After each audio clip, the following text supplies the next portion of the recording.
ಹಾಗೆ ಈ ವರ್ಷ ಅಗ್ನಿಗ ಅವಘಡಗಳು ಹೆಚ್ಚಾಗುತ್ತೆ ಅಂತ ಹೇಳಿದ್ದೆ. ಇವಾಗ ಸಿಲಿಂಡರ್ ಸ್ಫೋಟ ಇರ್ಬೋದು, ಅಲ್ಲಲ್ಲಿ ಬೆಂಕಿ ಅವಘಡಗಳು ಇರ್ಬೋದು, ಸಾಕಷ್ಟು ಕಂಡು ಬರ್ತಾ ಇದೆ ಈ ವರ್ಷ. ಅದರಿಂದ ಜನ ಸಾಕಷ್ಟು ಎಚ್ಚರಿಕೆಯನ್ನು ವಹಿಸ್ಕೋಬೇಕಾಗತ್ತೆ. ಈ ವರ್ಷದ ಆದಿ ಮತ್ತೆ ಅಂತ್ಯದಲ್ಲಿ ಹೆಚ್ಚು ಭೂಕಂಪಗಳಾಗುವಂತ ಒಂದು ಸಾಧ್ಯತೆಗಳು ನಮಗೆ ಕಂಡು ಬರ್ತಾ ಇದೆ. ಹಾಗೆ ಪಿ ಅನ್ನೋ ಅಕ್ಷರದಿಂದ, ಹಾಗೆ ಎಸ್ ಅನ್ನೋ ಅಕ್ಷರದಿಂದ, ಐ ಅನ್ನೋ ಅಕ್ಷರದಿಂದ, ಎಚ್ ಅನ್ನೋ ಅಕ್ಷರದಿಂದ ಬರುವಂತಹ ವ್ಯಕ್ತಿಗಳಿರ್ಬೋದು, ಅಥವಾ ದೇಶ ಇರ್ಬೋದು, ಅಥವಾ ಇನ್ಯಾವುದೋ ಕ್ಷೇತ್ರ ವರ್ಗದಲ್ಲಿ ಷೇರು ಮಾರುಕಟ್ಟೆಯಲ್ಲಿ ಇರ್ಬೋದು, ಇವೆಲ್ಲ ಅಕ್ಷರಗಳಿಂದ ಪ್ರಾರಂಭ ಆಗುವಂತಹ ಷೇರು ಮಾರುಕಟ್ಟೆಗಳಿರ್ಬೋದು, ಹಾಗೆ ವ್ಯಕ್ತಿಗತವಾಗಿರ್ಬೋದು, ಹಾಗೆ ದೇಶಗತವಾಗಿರ್ಬೋದು, ಈ ಒಂದು ಅಕ್ಷರದಲ್ಲಿ ಪ್ರಾರಂಭ ಆಗುವಂತಹ ದೇಶಗಳಲ್ಲಿ ಸಾಕಷ್ಟು ಅವುಗಳು ಕಂಡು ಬರ್ತಾ ಇದೆ. ಧನ್ಯವಾದಗಳು ವೀಕ್ಷಕರೇ.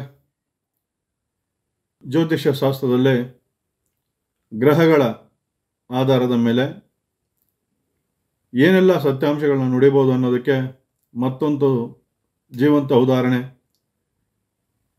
ನಾನು ಇದೇ ಕರ್ನಾಟಕ ಟಿವಿಯ ಒಂದು ಕಾರ್ಯಕ್ರಮಗಳಲ್ಲಿ ಈ ಹಿಂದೆ ಕಾಂಗ್ರೆಸ್ ಸರ್ಕಾರದ ಬಗ್ಗೆ ಇರ್ಬೋದು, ಅನೇಕ ಆಗುಗಳ ಬಗ್ಗೆ ಇರ್ಬೋದು, ನಾನು ಹಿಂದೆ ಅನೇಕ ವಿಡಿಯೋಗಳನ್ನ ಮಾಡ್ತಾ ಬಂದೆ. ಅದೇ ರೀತಿಯಾಗಿ ಇದೇ ತಿಂಗಳ 30ನೇ ತಾರೀಕು, ಅಂದರೆ ಕಳೆದ ವರ್ಷದ ಡಿಸೆಂಬರ್ 30ನೇ ತಾರೀಕು ಹೊಸ ವರ್ಷದ ಕಾರ್ಯಕ್ರಮದ ಬಗ್ಗೆ ಒಂದು ಇಂಟರ್ವ್ಯೂವನ್ನು ನಾನು ಕೊಟ್ಟಿದ್ದೆ ಇದೇ ಕರ್ನಾಟಕ ಟಿವಿಯಲ್ಲಿ.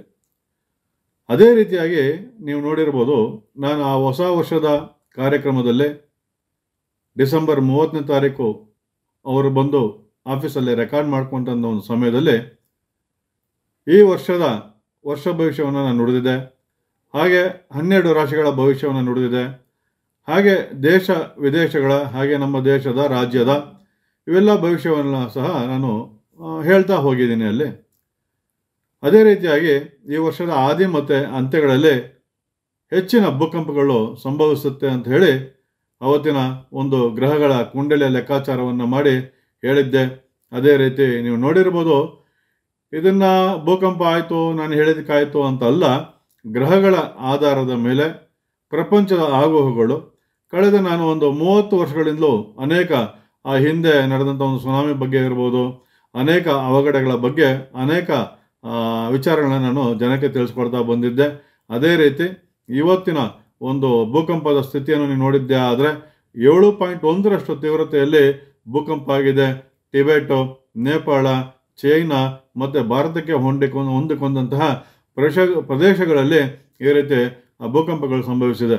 ಅಂದರೆ ಈ ಗ್ರಹಗಳ ಒಂದು ಲೆಕ್ಕಾಚಾರ, ಗ್ರಹಗಳ ಒಂದು ಸೇರುವಿಕೆ ಯಾವ ರೀತಿ ಇರುತ್ತೆ, ಅದಕ್ಕೆ ಇದೊಂದು ಜೀವಂತ ಉದಾಹರಣೆ ಅಂತ ಹೇಳ್ಬೋದು.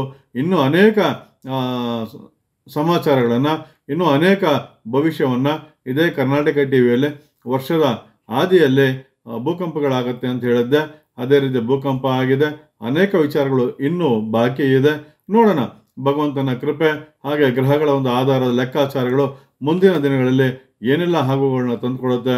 ಇದು ಒಂದು ಜೀವಂತ ಉದಾಹರಣೆ ಅಂತ ಹೇಳಿ ನಿಮ್ಮ ಮುಂದಕ್ಕೆ ತರ್ತಾ ಇದ್ದೀನಿ. ಅಂದರೆ ಜ್ಯೋತಿಷ್ಯ ಸುಳ್ಳು ಅನ್ನೋದು ಈ ಒಂದು ಗ್ರಹಗಳ ಒಂದು ಲೆಕ್ಕಾಚಾರದ ಮೇಲೆ, ಇವಾಗ ನಾನು ನುಡಿದಿರುವಂಥ ಭವಿಷ್ಯಗಳು ಮುಂದೆನೇ ನಡೆಯುವಂಥದ್ದು, ಆದಮೇಲೆ ಹೇಳುವಂಥದ್ದಲ್ಲ ಇದು. ಆಗಕ್ಕೆ ಮುಂಚೆನೇ ಈ ಹಿಂದೆ ನಮ್ಮ ಖ್ಯಾತ ನಟರಾದಂತಹ, ಹೆಸರಾದ ನಟರಾದಂತಹ ದರ್ಶನ್ ಸರ್ ಬಗ್ಗೆ ಹೇಳಿದ್ದೆ, ಅದು ಸಹ ಇವತ್ತು ನಿಜ ಆಗ್ತಾ ಇದೆ. ಇವೆಲ್ಲ ಆವತ್ತಿನ ಗ್ರಹಗಳ ಕುಂಡಲಿಯ ಆಧಾರದ ಮೇಲೆ ಹೇಳುವಂಥ ಒಂದು ಭವಿಷ್ಯವಾಗಿದೆ. ಧನ್ಯವಾದಗಳು ವೀಕ್ಷಕರೇ.